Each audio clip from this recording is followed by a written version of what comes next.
Module 4, cours 1, sur une nouvelle fonction, la fonction rationnelle.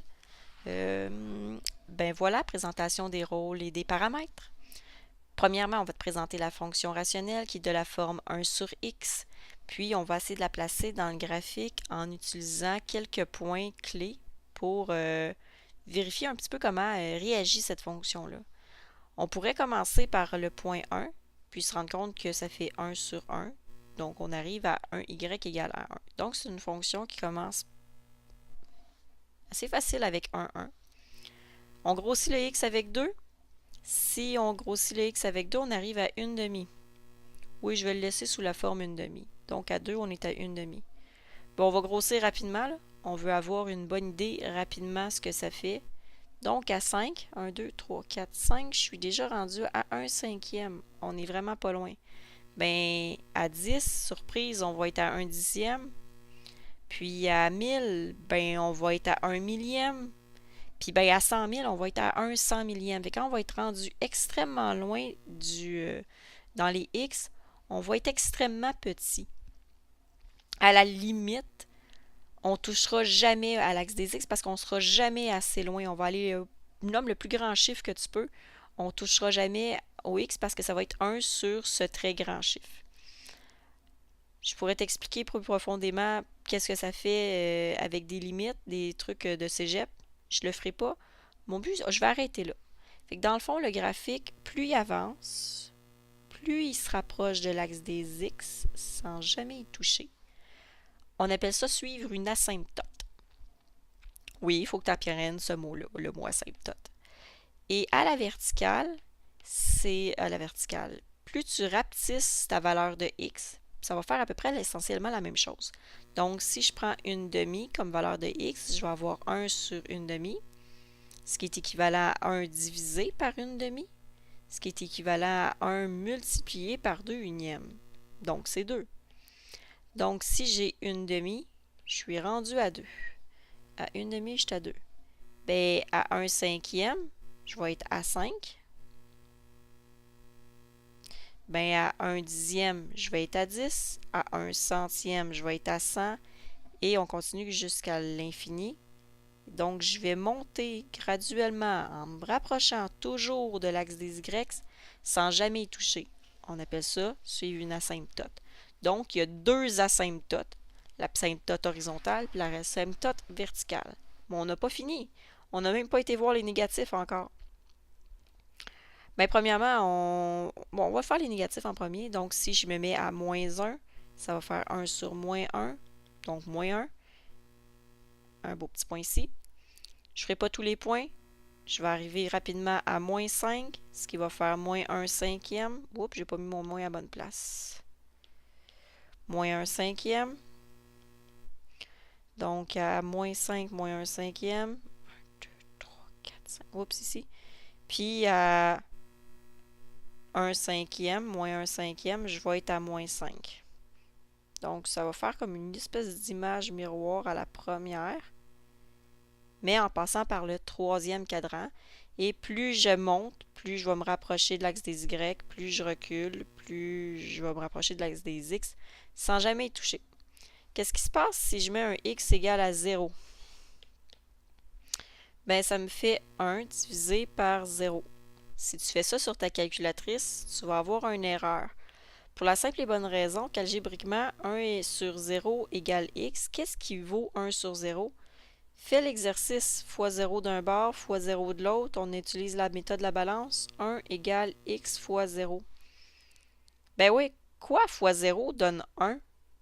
Il n'y a rien qui multiplié par 0 qui donne 1. Donc, on n'a pas de point à 0, 0. 0, 0, là, dans le fond, c'est le point de rencontre des deux asymptotes, mais ce n'est pas un point de la courbe. Donc, la courbe possède tout le domaine des réels, sauf le 0. Donc, on dit R avec l'astérisque en haut. Et on a aussi l'image qui ressemble à peu près à la même chose. C'est tout le domaine des réels sur les Y qui seront utilisés, sauf le 0. Donc, on va faire R astérisque pour le domaine et l'image de la fonction rationnelle de base. Sauf que, sois-tu étonné qu'il y a des paramètres ABHK additionnels. Dans le fond, le paramètre A, plus je le grandis, plus la courbe va devenir un petit peu ouverte, dans le fond. Toujours en s'approchant des asymptotes qui restent sur le bord d'être x puis y. Regarde bien, je vais passer par 1. Puis je vais m'en aller vers le 0. Puis hop, négatif. On se ramasse dans les cadrans 2 et 4 quand le A est négatif. Je le replace à 1. Puis je vais aller jouer avec le B. Voyons, presque 1, mettons. Le B fait à peu près essentiellement les mêmes choses. L'idée, c'est qu'on ne va jamais jouer avec le paramètre B, on va essayer de le placer tout le temps à 1, puis de l'inclure dans le paramètre A en les divisant, en formant une fraction avec eux. Fait qu'on va avoir un paramètre global A qui va être soit positif, soit négatif, puis ça va les faire jouer toujours dans le cadran 1, 3 ou 2, 4. Pour le paramètre H, ça va déplacer horizontalement la courbe en déplaçant l'asymptote verticale. Et si je joue avec le paramètre K, on va déplacer verticalement la courbe en déplaçant l'asymptote horizontale. Y égale K. C'est à ça que ça ressemble, la manipulation des paramètres dans une fonction rationnelle. Mon paramètre A est positif. Je suis dans le premier et troisième cadran. Et si mon paramètre A est négatif, je vais être dans le deuxième et quatrième cadran. Ensuite, je vais aller me chercher du vert. Mon asymptote va bouger avec ma fonction. Donc, l'asymptote bouge sur l'axe des Y en K. Et l'asymptote va bouger sur l'axe des X en H. Donc ça, c'est la règle de l'asymptote et ça aussi sera la règle de l'asymptote et prendra les valeurs de H et de K selon le graphique de la situation. Si tu remarques, il y a deux manières d'écrire une notation d'une fonction rationnelle. La forme canonique et la forme canonique, c'est la forme la plus explicite où on voit bien le paramètre A, B, H et K. Et comme j'ai tenté de t'expliquer dans le petit vidéo, on va prendre A sur B comme étant A. Fait que le B, on va essayer de l'égaler à 1. Donc si, par exemple, mon paramètre A, c'est 3, puis que mon paramètre B, c'est 4, puis on va dire que le paramètre A, c'est 3/4, puis on va laisser le paramètre B à 1 toujours. Et puis, on va absorber les négatifs dans le paramètre A. Fait que le paramètre B, il ne sera pas tout à fait là. Puis, on voit très bien le paramètre H puis le paramètre K dans la forme canonique, ils viennent d'apparaître. Dans la forme fractionnelle, c'est plus compliqué. Fait que ça va être beaucoup avantageux de passer de la forme fractionnelle vers la forme canonique. Mais on va te demander d'être capable de faire les deux. Donc, le passage de la forme canonique à la forme fractionnelle, c'est de réussir à mettre ça sur un dénominateur commun, ici. Donc, sur 1 fois x en bas fois x en haut, pour obtenir que la fonction f de x, il faut 3 sur x plus 2x sur x. Ah ben, voilà. 3 plus 2x sur x.